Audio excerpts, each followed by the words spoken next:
The purpose of this video is to go through the methods that we want to use when reading and taking notes on the readings of AP English, Language, and Composition.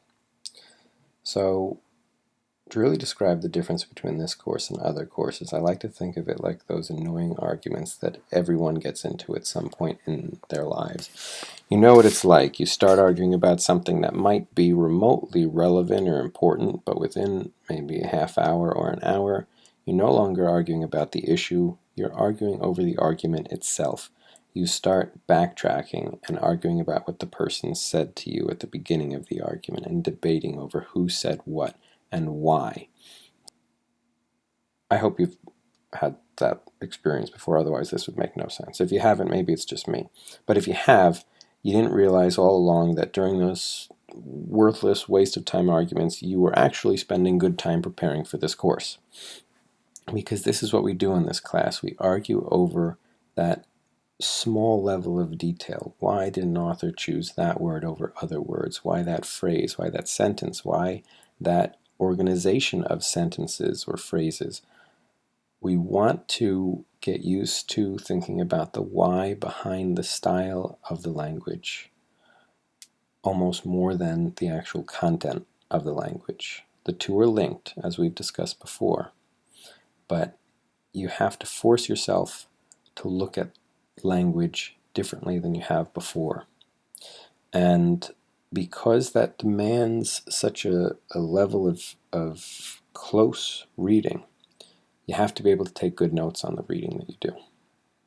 So I'm going to go through that now with an example. And you're going to read this and work on this article. It's relevant to the topic of our course, and it's going to be something that you'll write more on later in the week. So this is an article written at the height of the Clinton scandal in the 90s that led to his impeachment. It's written by Maureen Dowd, a columnist for the New York Times, and she won, I believe, the Pulitzer Prize for her writing during this time period. And she's writing about Monica Lewinsky, who had an affair with the president. And let's just look at the beginning of this column. She says, "It's not easy being in love with the president.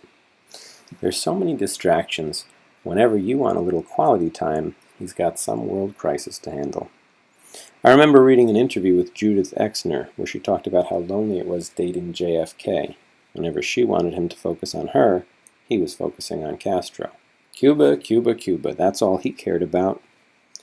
So I felt for Monica Lewinsky when she appeared before the grand jury on Thursday, still pining for some attention from her ex-boyfriend, and he was caught up in macho commander-in-chief stuff. Sudan, Sudan, Sudan, that's all he cared about, and he wasn't even wearing one of her secret love ties. So this is just a short excerpt from an article that, compared to a lot of things that you read in an English course in high school or college, is also relatively short. But even in just these few sentences, we can do a lot by analyzing the specifics of this author's word choice, sentence structure, etc. So what are the types of notes that we're going to take in this course? The first are your typical annotations that you take on the text itself. With Google Drive, this is very easy. Many of you have done this already, and you should have seen it in the text you read for this week. All you have to do is highlight a portion that you want to comment on, and you click on this comment button over here, and you can write textual annotations. Basically, margin notes is how it works, and they show up over here. So I took a note on this first line. It's not easy being in love with the president. I feel like she purposely understated this. Isn't this obvious? It's not easy being in love with the president, but she's doing that in a kind of flippant, offhand way for a reason, so I took note of it. I thought the use of the word some was important here, and this word macho, the repetition of Sudan, Sudan, Sudan, seemed key. And each time I thought something while reading, I just took a note using Google Drive's commenting features, and it shows up there in the margin. So that's text annotations, and the great thing about this course is if we're all using Google Drive, we can see each other's annotations, and we can see tons of different perspectives on each text. That's one type. The second type moves from the annotation of the text to a dialectical journal. The idea of this is you need a place to digest these annotations, to take some specific notes and turn them into something more. So it could be as simple as you just collect the most significant margin notes that you took while reading, and you put them here on the left-hand side of your notebook. And then on the right-hand side, you look at all of these briefer notes, and you think, all right, let me write in more detail about what it all means. Because too often we take notes on things and we don't really do much with them. They end up just being these random scattering of thoughts that we had that we think we can study with, but we really can't because they're so random and disorganized. This solidifies your thinking on a topic. It forces you to draw conclusions that you wouldn't necessarily draw. You might think that you're having big thoughts in your head, but the difference between having them in your head and having them on paper is very large. Once you actually have to write it out in concrete sentences and establish thoughts, it might not work as well as you think it does in your head. So it's very simple technically to do this since I've given you a template. All you have to do is copy-paste the template to make a new page, and each time you're reading something, you'll do this every week, you want to have this left-hand, right-hand thing going on. So let's say for this article, I want to put a little table here on the left where I just put my quick observations. So to create a table, it's very simple. I'm going to do something like this. I want to have, similar to what we did in class the other day, rhetorical strategy and effect. So in the margin notes over here, I might just be saying the use of the word some is key. I know that that's important, but since I'm reading, I just want to make a quick note of it, not necessarily think about it in full yet. Here's where I start to think about it. So I might write word choice,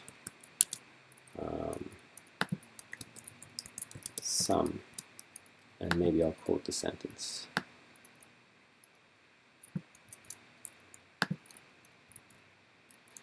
Here I describe its effect. Why is some important? Well, there's the kind of purposely, generic nature of that word, some. He's got some world crisis to handle. It makes it seem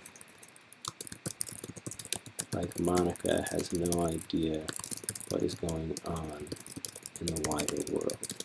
If the author had specified the world crisis that Clinton has been handling, it would seem like Monica knew what he was doing, but just resented that he had to leave her to go deal with Sudan.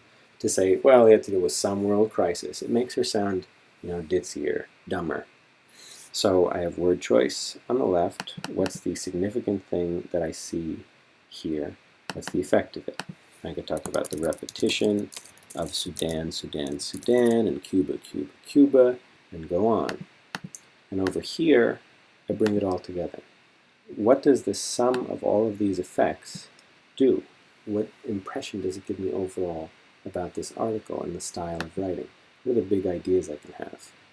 So, kind of like one of those cooking shows where you see the person start to make the recipe and then they just pull out a finished version from the oven right away and it's already done. I have one that's already finished that you can look at here. You can pause and kind of read through this, but you see what I do. On the left-hand side, I have kind of the quick thoughts that are a little bit more specific than these. On the right-hand side, I have a deeper conclusion that I've drawn. It's still kind of informal. This doesn't have to be a perfect essay or anything. It's just me trying to come to grips with what's going on the left, trying to take these quick notes and say, all right, what does this all mean? Why do these things seem significant to me? So if we just look here very quickly, when I look over the various thoughts I have, I see numerous examples of Dowd using disingenuous language to set up Monica Lewinsky as a truly negative stereotype. So you see what I'm doing there. Synthesis. I see patterns in the notes. I explain the pattern. That's key. Otherwise, notes are just random collections. To find patterns is to start to actually learn something.